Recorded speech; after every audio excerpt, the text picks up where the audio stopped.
pong News TV Quick Response Team ngayon sa Cagayan de Oro City at naririto pa rin po sa likuran kong ospital ang Capital University Medical Center. Nakakonfine si Hingog City Mayor Ruth Gingona at kanina nga po ay sinadya namin yung kanyang bayan para malapitang makita yung kanyang sinasakyan, pati na po yung sinasakyan ng kanyang mga escort.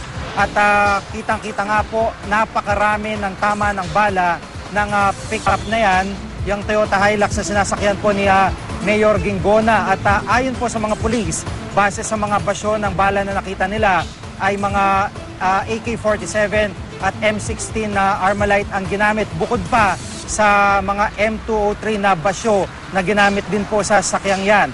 Dalawa po sa mga tauhan ni Mayor Gingona namatay na nakaupo po sa unahan, yung pong kanyang escort, security escort at yung pong kanyang driver. Samantalang si Mayor Gingona po ay sugatang nakuha sa nakatagilid na pick-up ng maabutan ng mga otoridad. Aabot po sa 6 na oras bago nakapunta ang mga otoridad at nakuha po mula sa lugar na pinangyarihan ng ambush si Mayor Gingona.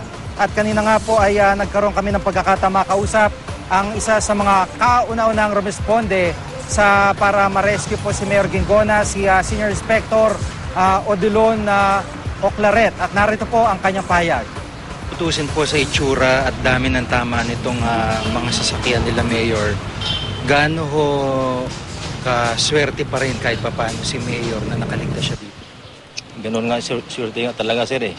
It's a blessing sa Panginoon dahil sa dami ng tama ng bala sa sasakyan. May tama si Mayor sa paalang at saka according to medical reports sa autopsy, gunshot wound talaga. Yung iba mga bruises lang siguro sa yung nasira na mga salamin na bildo ng sasakyan.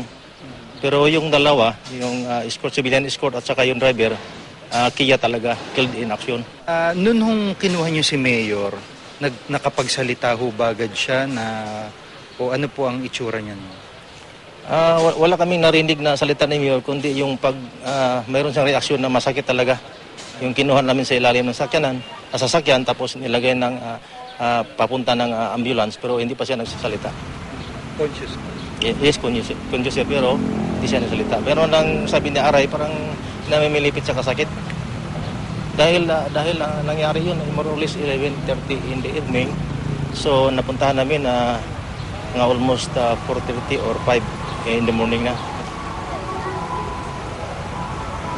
At mamaya po ay subukan po nating makapanayam ang mismong medical director nitong ospital para alamin po mula sa kanya ang kondisyon ngayon ni Mayor Gingona. Kahapon po nang makausap natin si Dr. Jesus Sardin ay nasa mas maayos na siyang kalagayan. Mamaya po ay update natin ng sitwasyon na to. Samantala, para mapabilis ang investigasyon sa enkwentro sa pagitan po ng kampo ni Hingog Mayor Ruth Gingona at ng mga tauhan po ng New People's Army, isang task force po ang binuo. Tinatawag itong Task Force Ruti. Sa ngayon, puspusan ng pagkalap nila ng ebidensya. Kanina naging abala ang SOCO sa pagkuha ng bullet trajectory sa pick-up truck ng alkalde.